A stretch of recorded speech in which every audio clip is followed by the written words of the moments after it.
Kemacetan di jalanan ibu kota Jakarta disebabkan oleh banyak faktor. Salah satunya adalah tidak tertibnya kendaraan pengguna jalan raya. Kendaraan roda 2 dan roda 3 terbiasa melakukan pelanggaran lalu lintas dan membuat Jakarta semakin macet. Ya, untuk itu hadir Ichiro yang dianggap sebagai hakim jalanan dan sempat ditakuti seluruh pengguna jalan yang melanggar peraturan.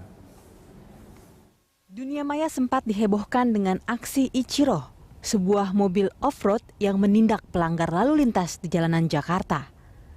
Pemilik mobil bernama Hubert Andi Wenas mengaku kesal dengan pengendara yang seenaknya melanggar lalu lintas. Kehadiran Ichiro dianggap sebagai hakim jalanan dengan aksi nekat. Beberapa pengendara yang melanggar lalu lintas menjadi sasaran sang hakim dalam beraksi. Pelanggaran lalu lintas oleh pengendara kendaraan roda 2 maupun roda 4 menjadi salah satu alasan kemacetan jalanan ibu kota. Tidak terkecuali angkutan umum yang terbiasa ugal-ugalan dan kerap mengambil jalan kendaraan lain.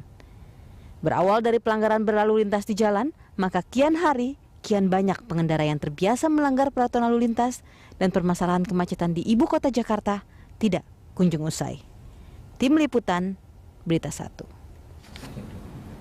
Ya, dialog kita kembali lanjutkan dan sebelum kita membahas Ichiro tadi ya, ini ada fenomena baru, tapi tadi ada satu PR pada kesempatan sebelumnya kita bicara masalah evaluasi tadi, katanya masalahnya Pemprov DKI Jakarta seolah-olah tidak melakukan evaluasi. Seharusnya seperti apa nih Pak? Atau memang evaluasi sudah jalan atau bagaimana sebetulnya? Nah, sebenarnya evaluasi sudah kita lakukan dalam hal Transjakarta sendiri.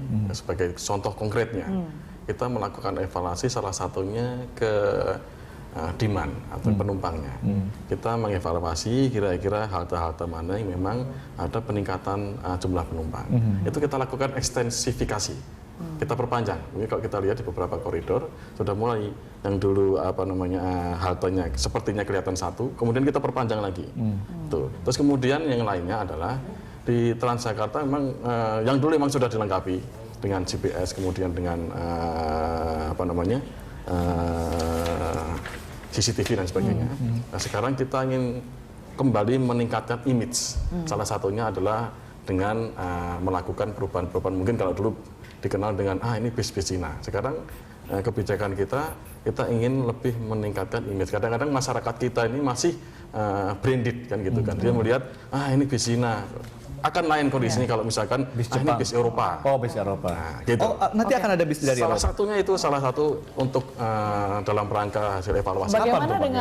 Bagaimana dengan penambahan armada yang kita ketahui juga dari Gubernur 1 dan kliennya sudah setuju kalau itu yang harus dilakukan? Iya, kita lakukan penambahan. Nanti dalam waktu dekat ini akan kita lakukan penambahan armada Transjakarta Busway. Tidak hanya Transjakarta Busway saja. Tapi angkutan alternatif lain juga yang sifatnya bis double decker, bis tingkat, itu juga akan ada. Ada wacana integrasi juga kan Pak untuk jalur busway dengan sejumlah jenis bus yang lainnya. Makanya kita udah lihat beberapa rute Kopaja tuh pintunya udah diganti tuh karena dia bisa masuk jalur busway juga. Dan itu apakah akan dilakukan ke semua jenis perusahaan bus yang lain atau gimana? Itu sebenarnya yang sekarang ini sedang kita lakukan. Karena efektif juga kalau satu jalur itu bisa dibagi berbagai rute kan ya Pak ya. Jadi itu yang kita kenal dengan namanya revitalisasi angkutan. Namanya revitalisasi angkutan ini tidak hanya mereka bergabung saja dengan Transjakarta, tetapi kita akan merubah sistem. Kita mencoba mencari akarnya. Kenapa sih sebenarnya angkutan ini ngetem? Kenapa sih selama ini angkutan dikebut-kebutan di jalan?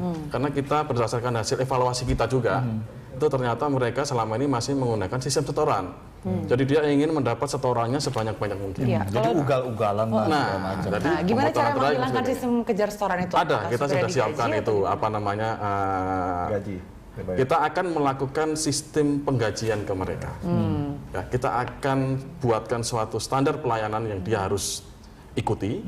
Kemudian kita akan bayarkan ke mereka, yang bayar ini adalah bisa menutup biaya operasi mereka, bisa meningkatkan kesejahteraan sopir, kemudian karyawan dan sebagainya. Pak Andi, ini mungkin nggak dilakukan secara kacamata bisnis ya? Betul. Ya, menarik ya. Mau nggak nih? Sebenarnya begini, ada organda, ada banyak pihak. Sebenarnya banyak sekali. Seabrek saya pikir program daripada Pemprov untuk penataan atau revitalisasi transportasi di Jakarta.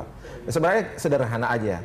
Pertama itu harus ada indikatornya. Pertama itu harus meningkatkan pelayanan transportasi publik itu minimal sama dengan SPM, standar pelayanan minimal, ya, minimum, ya kan. Nah, itu pertama. Nah, terus kemudian itu saya pikir perusahaan-perusahaan otobis yang ada di Jakarta ini itu direvitalisasi atau distrukturisasi atau di merger atau dibeli. Jakarta kan banyak uangnya gitu.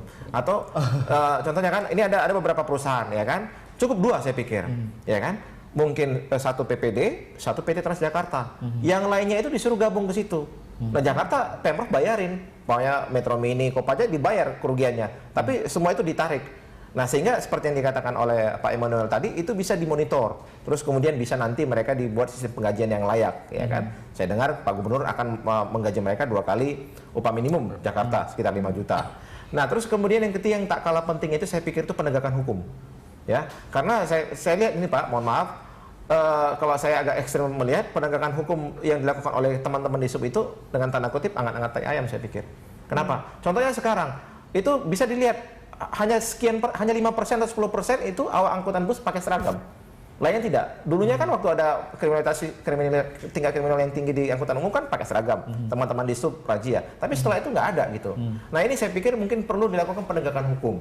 Selain tadi dari sisi bisnis itu melakukan akuisisi terhadap cukup 2 lah. Mungkin PPD terus Transjakarta itu digabung, terus itu dipantau atau dikelola langsung oleh pemerintah Provinsi Jakarta. Ini ada political will, penegakan hukum, dan ekonomi bisnis begitu ya. Tapi kalau kita bicara masalah penegakan hukum, tadi ada street justice yang seperti ada Ichiro gitu. Itu adalah bentuk apa sebetulnya? Itu bentuk daripada ini refleksi kefrustrasian masyarakat. Ketidakpuasan, frustasi masyarakat terhadap, mohon maaf kalau saya katakan aparat. Ya kan, karena dalam lalu lintas ini kan ada kepolisian dan ada dinas perhubungan. Nah, ini saya lihat juga ini tumpang tindih ini antara polisi dengan Disub. Nah, ini ada saya usulan Pak ke Bapak mungkin Disub bisa mengambil semacam penegakan hukum kepada kendaraan yang melanggar lalu lintas itu untuk tidak memperpanjang atau tidak mengeluarkan izin pajak Dispenda contohnya kan. Jadi istilahnya itu, atau mungkin ketika dia melanggar itu pembayarannya Dispendanya, pajak daerah itu 5 kali lipat contohnya gitu. Sehingga ada barrier, ada rintangan untuk tidak melakukan pelanggaran terhadap itu. Nah, terus kemudian yang terakhir saya pikir mungkin perlu meniru Singapura ya Pak ya.